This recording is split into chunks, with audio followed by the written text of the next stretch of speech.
नमस्कार दोस्तों, कैसे हैं आप सब लोग। स्वागत है आपका अपने यूट्यूब चैनल पर। दोस्तों, आप सबको पता है कि अभी हमारा नॉर्दर्न रीजन का नोटिफिकेशन आया था। इसके साथ साथ अभी 24 फरवरी को हमारा वेस्टर्न रीजन का भी नोटिफिकेशन आ गया है। अब उस नोटिफिकेशन में 4 स्टेट के लोग अप्लाई कर सकते हैं, जिसमें क्या है कि मध्य प्रदेश भी इंक्लूड है, एमपी। अब एमपी स्टेट वाले जो भी कैंडिडेट्स हैं, इनको एक तरह से डबल बेनिफिट हो गया है।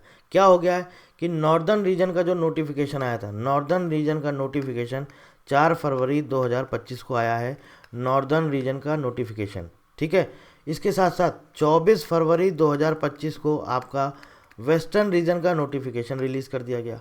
नॉर्दर्न रीजन वाले में भी एमपी के कैंडिडेट अप्लाई कर सकते हैं, जिनके पास डोमिसाइल है मध्य प्रदेश का। वेस्टर्न रीजन में भी जिनके पास डोमिसाइल है मध्य प्रदेश का, एमपी के, वो कैंडिडेट अप्लाई कर सकते हैं। तो एक तरह से मध्य प्रदेश वालों को यहाँ पर डबल बेनिफिट हो गया। क्या बेनिफिट हो गया? यहाँ पर आपकी 152 वैकेंसीज़ हैं, यहाँ पर 168 वैकेंसीज़ हैं।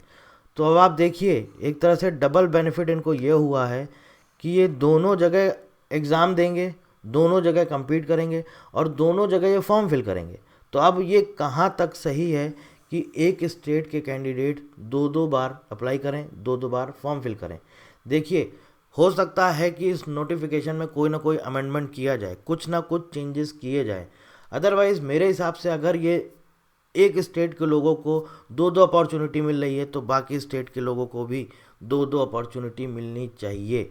तो बाकी मैं आपको बोल रहा हूँ, हो सकता है कि ऐसे चांसेस हैं, ऐसी प्रोबेबिलिटी है, कंफर्म नहीं बोल रहा हूँ, लेकिन ऐसे चांसेस हैं कि कुछ ना कुछ अमेंडमेंट किया जाए। या फिर ऐसा क्यों है कि मध्य प्रदेश के लोग यहाँ भी अप्लाई कर सकते हैं और वहाँ भी अप्लाई कर सकते हैं, नॉर्दर्न रीजन में भी अप्लाई कर सकते हैं, वेस्टर्न रीजन में भी अप्लाई कर सकते हैं। और अगर आपने इनका नोटिफिकेशन देखा होगा दोस्तों, तो देखिए यहाँ पर क्लियर इन्होंने लिखा हुआ है, आपको समझ में आ जाएगा। ये आपका नॉर्दर्न रीजन का नोटिफिकेशन है। मैं आपको एक चीज़ और बता रहा हूँ, इसके पहले जो आपका रिक्रूटमेंट हुआ था नॉर्दर्न रीजन का, वो 2017 और 18 में हुआ था। ठीक है, वेस्टर्न रीजन का जो हुआ था वो लास्ट टाइम हुआ था 2023 में, वेस्टर्न रीजन का। उस टाइम पर वहाँ पर मध्य प्रदेश स्टेट के लोग अप्लाई किए थे, एग्ज़ाम दिए थे। नॉर्दर्न रीजन में मध्य प्रदेश पहले आता ही नहीं था, वेस्टर्न रीजन में आता था, लेकिन उन्होंने इस बार नॉर्दर्न रीजन में भी मध्य प्रदेश को इंक्लूड किया है और वेस्टर्न रीजन में भी मध्य प्रदेश को इंक्लूड किया है। तो एक तरह से दोस्तों, इनके लिए ये वैकेंसी 152 या 168 नहीं है, इनके लिए अब ये टोटल वैकेंसी हो गई 152 प्लस 168,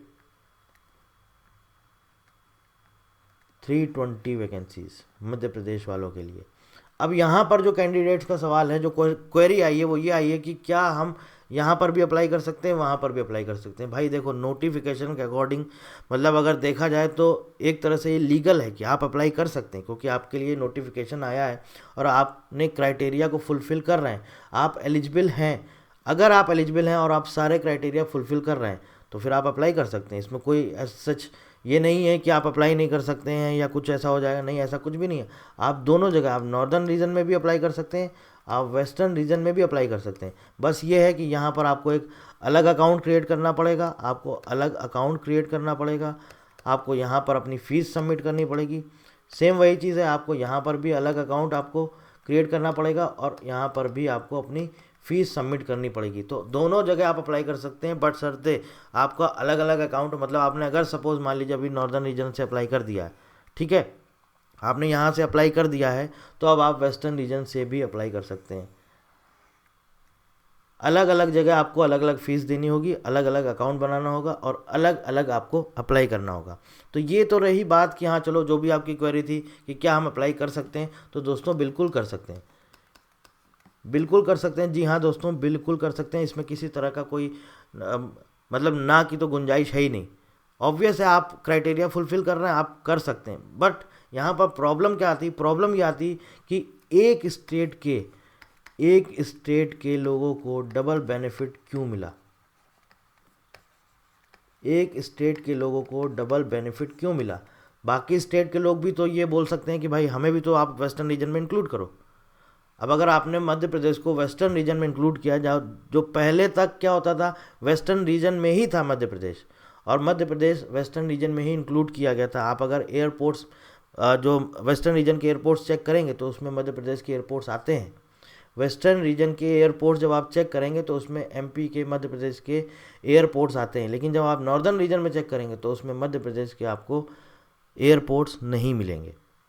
तो बात आती है, जब आपने इनको नॉर्दर्न रीजन में इंक्लूड कर दिया है तो वेस्टर्न रीजन में इंक्लूड क्यों किया, और अगर ये वेस्टर्न रीजन का ही था तो नॉर्दर्न रीजन में इंक्लूड क्यों किया। अब इसके लिए क्या अमेंडमेंट होता है, क्या चेंजेस होते हैं, मुझे नहीं लगता ऐसा कुछ होगा।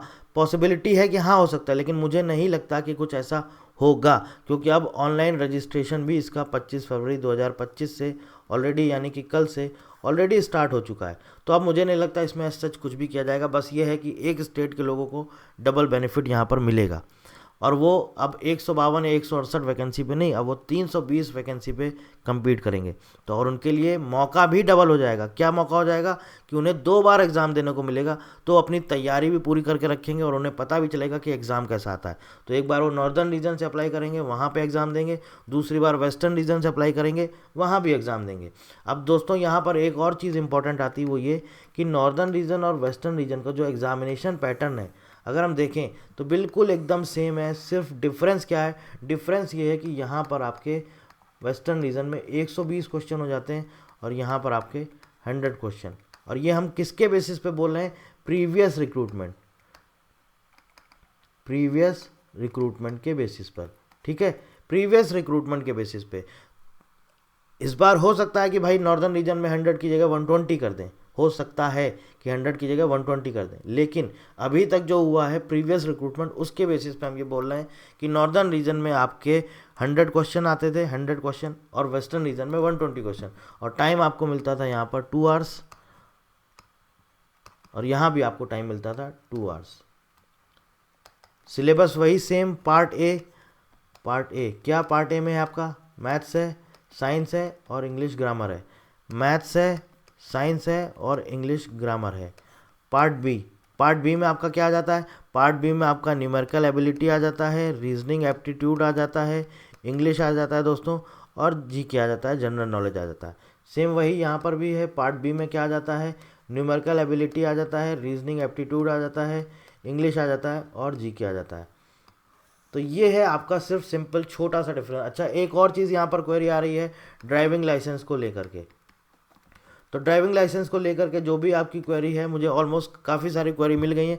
मैंने ऑलरेडी इस पर वीडियो आपको दिया हुआ है कि ड्राइविंग लाइसेंस कितने टाइप के होते हैं, कौन कौन सा ड्राइविंग लाइसेंस कितना पुराना होना चाहिए। बट फिर भी अभी क्या है, अभी एमपी के जो स्टेट के जो लोग हैं, जो कैंडिडेट्स हैं, क्योंकि उनको अब 2 बार मौका मिल गया है, नॉर्दर्न रीजन वाले में भी अप्लाई वो कर दिए, वेस्टर्न वाले में भी करना है। अब उनको वहाँ पर क्या दे दिया गया कि वहाँ पर दे दिया गया हैवी व्हीकल जो आपका लाइसेंस है वो क्या होना चाहिए, age on date of advertisement, और यहाँ पर ऐसा कुछ भी मेंशन नहीं है। तो इसके बारे में कई सारी क्वेरी आई हैं, तो इसका जवाब हम आपको नेक्स्ट वीडियो में देंगे। वहाँ पर हम आपको सारी चीज़ बता देंगे, ड्राइविंग लाइसेंस आपका कब का होना चाहिए। अच्छा, और भी कुछ ऐसी क्वेरी आई है, वो ये आई है कि आपका ड्राइविंग लाइसेंस जो है, हमने अब बनवा लिया है ड्राइविंग लाइसेंस, तो क्या अब हम एलिजिबल हैं। इन सब का जवाब हम आपको नेक्स्ट वीडियो में देंगे, जहां पर हम ड्राइविंग लाइसेंस के बारे में पूरा डिटेल में बात करेंगे। आपको A to Z सारी चीज़ें हम बताएंगे। अब दोस्तों आप हमें कमेंट में बताइएगा कि क्या एक स्टेट के लोगों को ऐसा डबल बेनिफिट मिलना, क्या ये सही है, और अगर सही है तो बाकी स्टेट के लोगों को भी ऐसा मौका मिलना चाहिए। So thank you very much and thank you for watching.